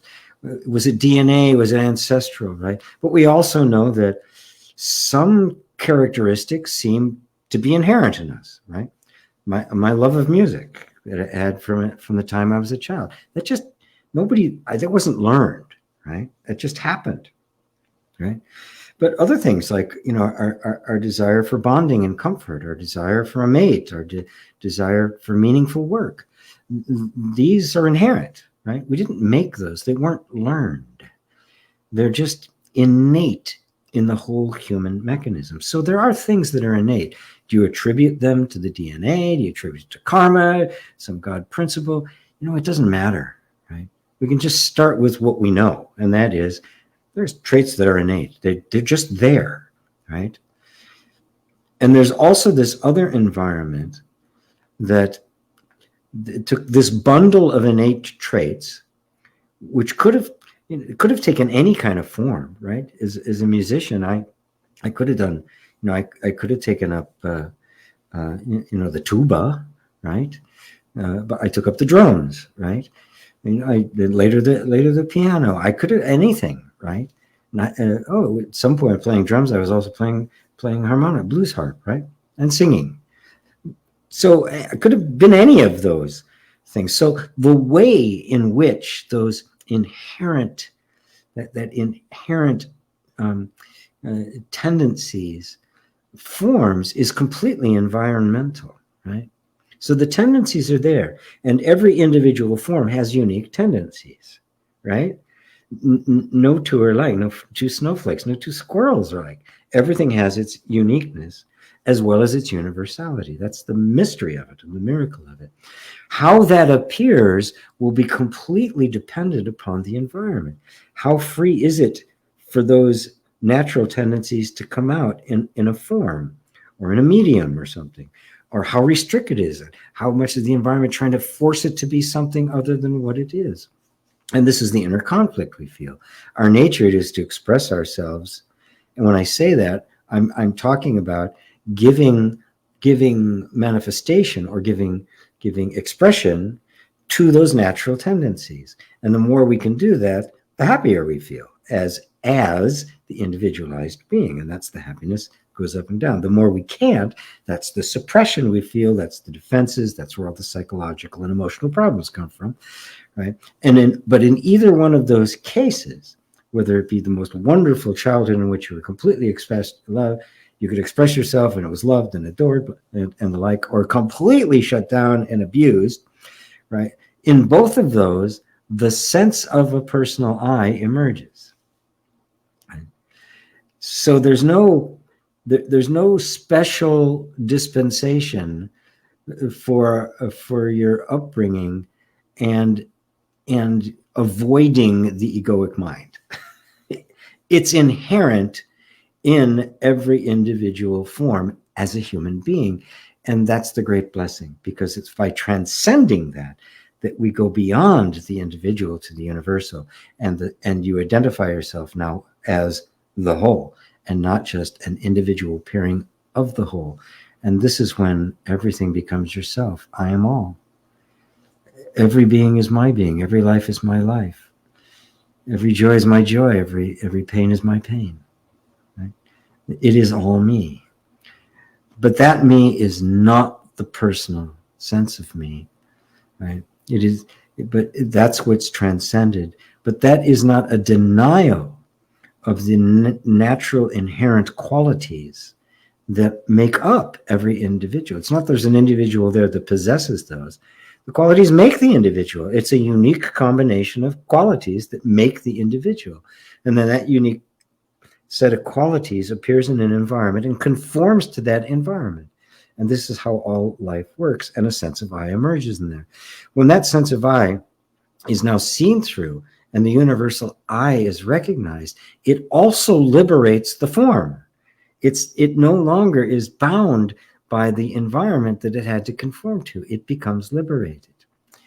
Now, a lot of people in spirituality, and especially in self-help, they seek to liberate this, not realizing that it is inherently bound until the sense of I is freed from it. Then this is freed. Right? Then it can be fully what it is, and that's all it needs to be, and it'll go through its transformation and eventually dissolve in what we call death, but isn't. Because there isn't any death, just like there isn't any birth. Right? The I is forever. Does that help, Mary? Does that answer it for you?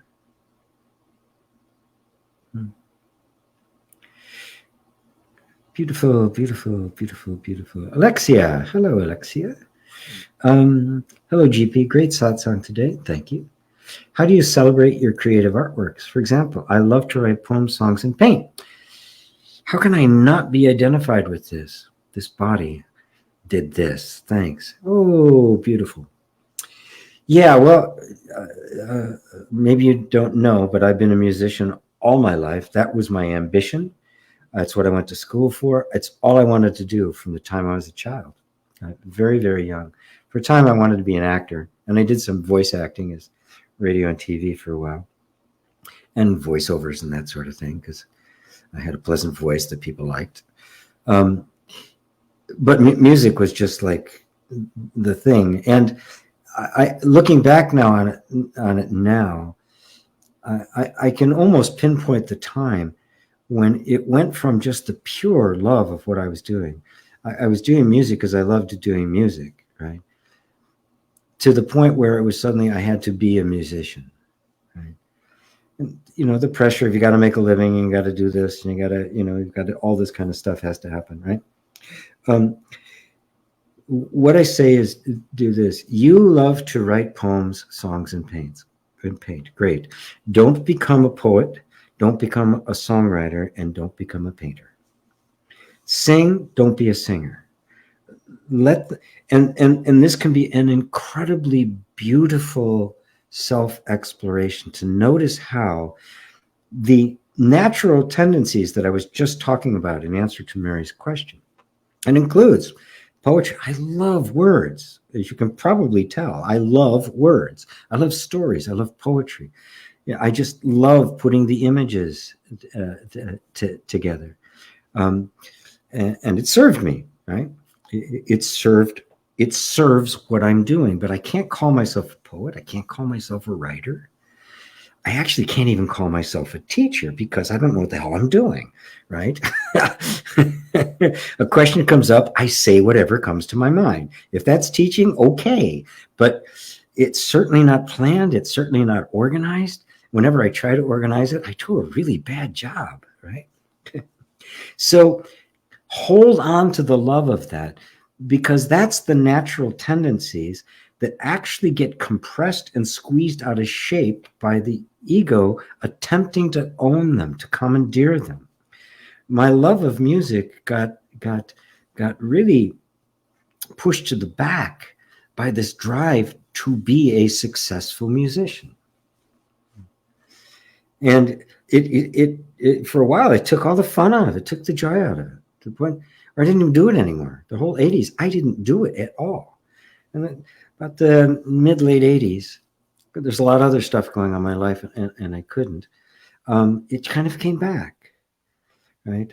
And it came back, and I was doing it, I was loving it, and then I want to do it, and then it happened again, right? The same thing happened, and it dropped away. And then it happened again. And actually, this is really amazing. It happened again, and I was writing all sorts of stuff when I was living in New York, and I had stuff from, I had like 15 years worth of stuff. They're on all the MIDI files and the like. I mean, hundreds of pieces of music, right? The stuff just came, right? Hard to finish, but easy to start. Nonetheless, when I moved from New York down to Miami, I had the stuff. I had all my computers and the like. It was all on drives, and I had backups of all the music, right? And I had to stay somewhere for a while. The stuff was in storage. I then found a place. We moved everything down to Miami. It stayed in storage for a while because I had other stuff going on, and I thought, okay, it's time to get it back out again. It was gone, all of it, the disk drives and the backups, nowhere to be found. That entire period of my life, gone. I had a few recordings. I had a couple of no, I didn't have any MIDI files so I could reproduce it. I had a few recordings, some of which were just like sketch ideas, but all the fully developed stuff, gone. Oh. Talk about having to let go. That was a death. That was a near-death experience for me, right? But it's taught me something. It's all gonna go. Right? I attended a Buddhist ceremony that was in Miami. It was really beautiful. They were there from the temple in Nepal where the Dalai Lama was. As a matter of fact, one of the monks that was there was with the Dalai Lama when he left Tibet to go to. It was just really a pleasure meeting them. They were doing some performances, not really performances, but of the music and how they train and that sort of thing. It was really quite beautiful. And during they had like two shifts of people. They'd put on stuff at one place, but over in the other place where they were staying and they had other activities going on during the day, they were making a mandala on the floor, sand mandala. I don't know if you've ever seen those. It's colored sand and this little thing that has a little bit of friction. It's very, and tiny little things. And the thing was probably 10 feet by 10 feet. And all the monks, I think they were like, it was going on for like 16 hours a day. They would be taking turns going in. And they worked on this thing for like 6 days. And then the seventh day came, which was the end of it. And we had a nice ritual where they picked it up and we all walked outside to the ocean and they dumped the whole thing into the ocean. It's like my music. Because everything is transient. Now, I think I'm digressing a little bit from your thing, but just let the poetry come. Don't take ownership of it.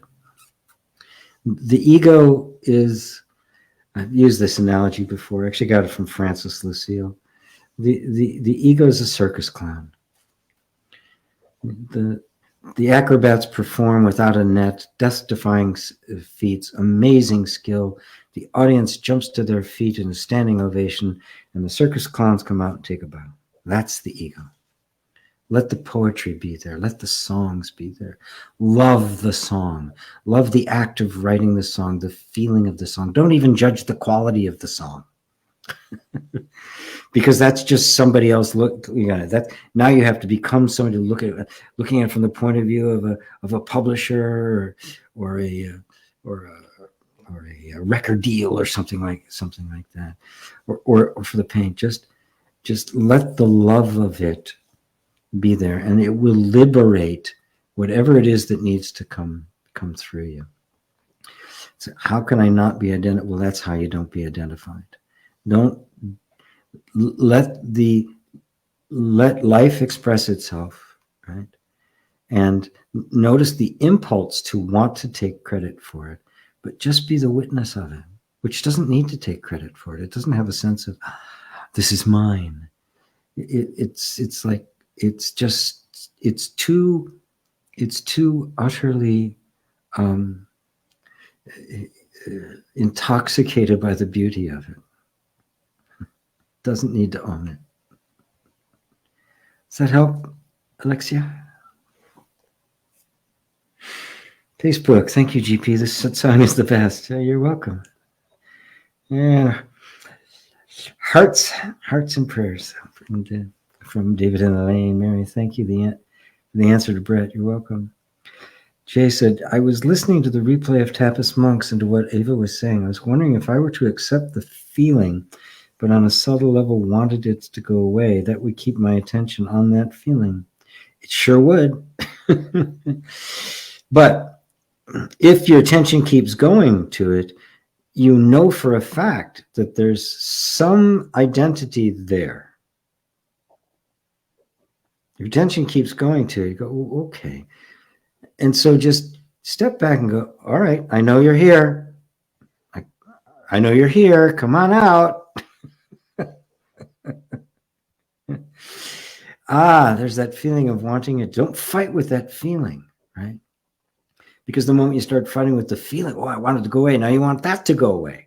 You can see it's an endless loop, right? No way out. There is no way out.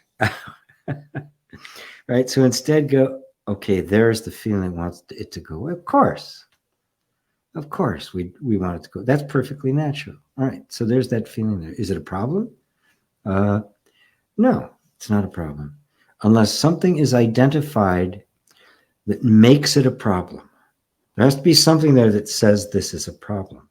Like, I want it to go away, right? If this could just go away, right? Who is that? And yeah, it's so subtle. It's silent. It's often just silent, right? It's like an influence on it. It's like not, of course, that's what it is, because there's nobody there. There's nobody actually there who wants it to go away. Right? And so now you take a step all the way back and just, oh yeah, there's another energy there that wants it to go away. And there's another energy that wants that to go away. And I see all of it. Right? Well, who am I that sees it? Thank you, Jay. Thank you. Jay, that would keep my, Brent, thanks. You're welcome. Quack. Oh, you said when you were, okay, that's what the trucks was. You played with trucks. So did I. I played with trucks and army men and all sorts of stuff, and gun and holster, which every kid in the 50s did, right? With caps and stuff. And trucks were apparently played with. Yes, there was no player with the trucks. There was only the playing.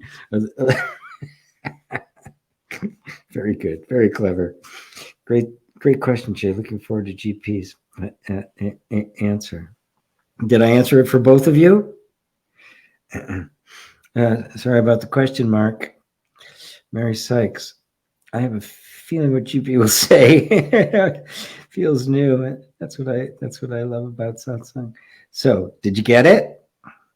Did I cover it? I wish people I talked to were more interested in this than cars, guns, politics, etc. Perfectly natural, Jay, because we've talked about this before with you, and it's totally cool. Totally cool. Yeah, just let that be there, right? And just notice that it's not you, right? That isn't where your heart goes. That there's nothing wrong with these people, but they're not going to be intimate companions. And then just let yourself be present with that solitude, and even with the wish, right, to have some kind of confirmation, companionship. Again, don't attach yourself to it. Let it be there. But again, use it as an inquiry into, oh, okay, well, who is it that wants that? Not that there's anything wrong with the wanting, but am I creating any suffering myself? Am I investing into someone? Am I in a subtle way judging somebody? Use it as an entry point into your deeper inquiry. Use everything. Turn everything into food for the inquiry. Love you, Jay. And give my love to Saranda and the little ones. Gee, Satnam GP, any tips you can give to stay within being and live this fundamental truth within the corporate world? I'm a law student currently on a placement at a law firm. Thank you.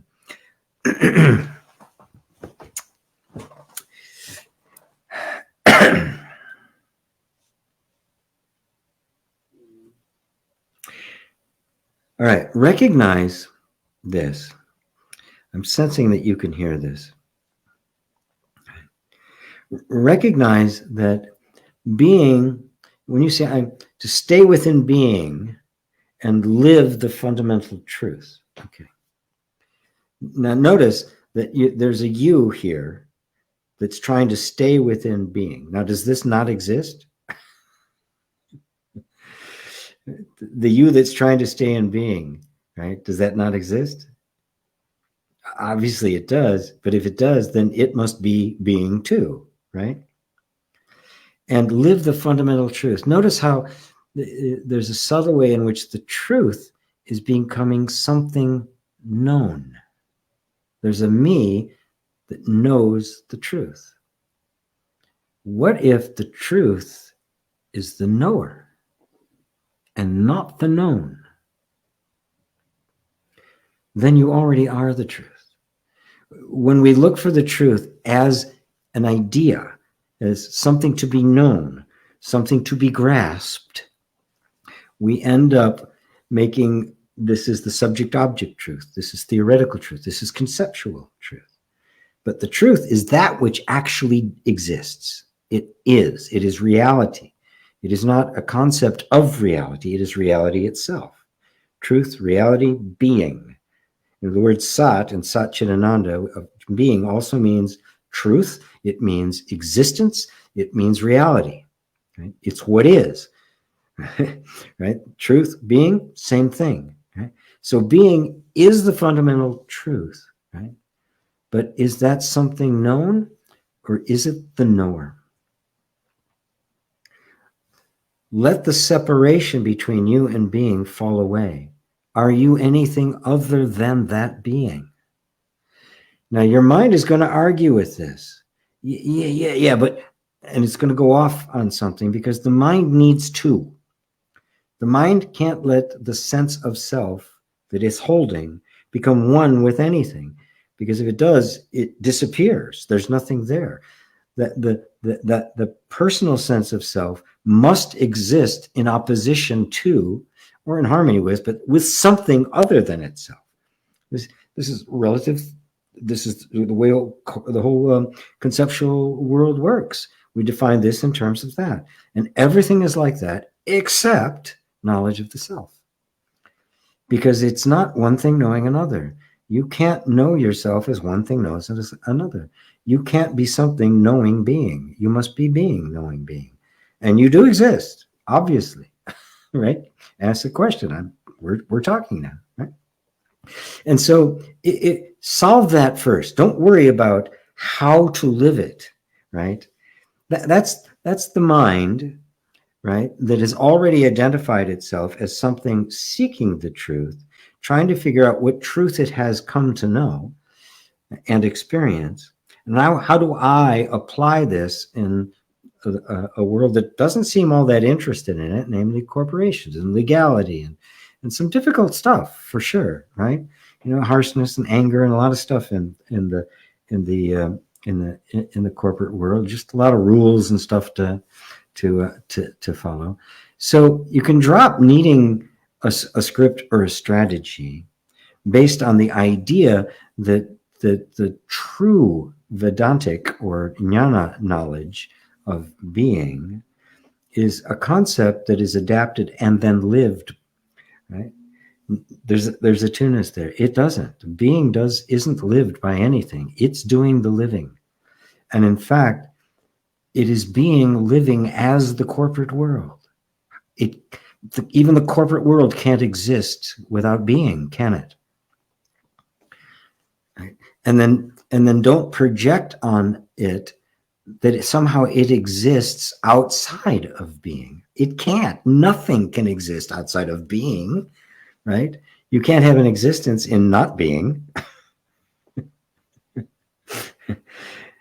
So being is simply that which gives rise to everything else. Everything else that appears as existence derives from the fundamental reality of being. And what is that? Your own sense I am. The sense I am, that which is looking for the fundamental truth and wanting to stay in being, is being. That is the self. That which is looking for the self is the self. Right? This is simply the absolute oneness of it that your mind cannot grasp. So let that sense of separation, ponder it, contemplate it, stay with it. Notice how the mind can't grasp it, and then just withdraw from it. And then that will have a natural harmonizing effect on the entire energy system. And it won't need a strategy to live that out in practice and in action, no matter what world you're in, whether it's a corporate world or you're in a rock band. Polar opposites. You won't need a strategy. You'll find it's just happening because you're it. Your own natural capacity and sensitivity and innocence and love will just know what to do. Right? Even in the most harsh environment, even when itself needs to be harsh, it will be. There's no attachment to it and no aversion to it. It'll just, this is what's needed in this moment. This is what we're going to do. Thank you, G. G, meet G. Lovely, lovely, lovely. Plan, J, plan, yes, and I believe we need to hear this over and over again. I never get tired of hearing it. I never get tired of saying it. So it works. Alexia, thanks. It was beautifully answered, straight to the heart. Great, good, great. Diana, yes, GP, very helpful. Thanks, profound. So grateful attempt from John. Same here, Jay. Mary, don't you feel the depths every time GP says it one more time again? Great answer to Jay. I'm feeling it. Yes, Jay. Thank you, G. When this question came to me, I'm actually seeing this whole thing going on. I was contemplating on whether I should bring this up in Satsang because I see the mind game. So the answer is obvious, but if it's obvious, then why ask? Oh well, let it be in the nature of the mind, no matter how much the heavy storm of thoughts. It's okay, right? It's because here's the deal. All of us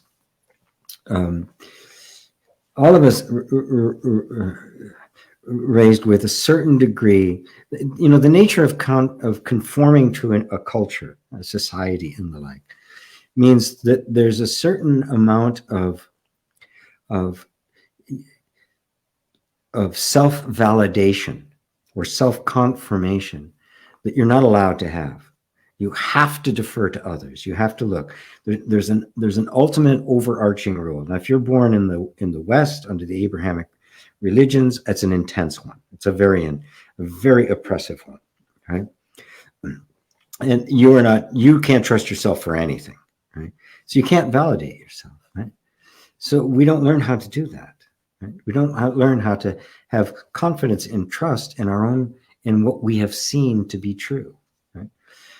So when you go to the teacher and you bring up a question, even though you really know it, what it really is that part of us, that wounded part of us, that needs to begin to feel it's okay to validate and verify my own insights, to be self-confirming, okay? Which is the nature of the self. And part of the teacher's job is to do that. Is to validate you like you weren't validated before. When a child is validated, it doesn't become arrogant. It becomes self-validating. It becomes confident. It's able to say yes when it means yes and no when it means no, right? Which a lot of us can't. We get kind of stuck in this place. So part of the job of the spiritual teacher is to reawaken that and grow that, so that a self-trust emerges. It says, I see this and I know I see it. And I'm willing to be in the conflict with my own mind, which is disagreeing with me. And I don't have to get it to agree, and I don't have to defer to it. But the teacher comes along and helps you stand in that position. So it's quite all right for you to just bring it up because you feel the need to bring it up. You're allowed. Ava, GP's answer, clear and obvious, but I also need to hear these truths, this wisdom over and over again, as if I was forgetting them. And it seems I'm not forgetting, but the old habit of thinking, old patterns of thinking. These patterns of thinking are somehow persistent. Yes, they are. Yes, they are. But it isn't really the thinking patterns that are persistent. What keeps them in place is the subtle sense of identification. If we recognize that this is a repeating pattern, the real question is, okay, where are you? I know you're here. It's like a ghost, right? Okay, I know you're here. Stop hiding.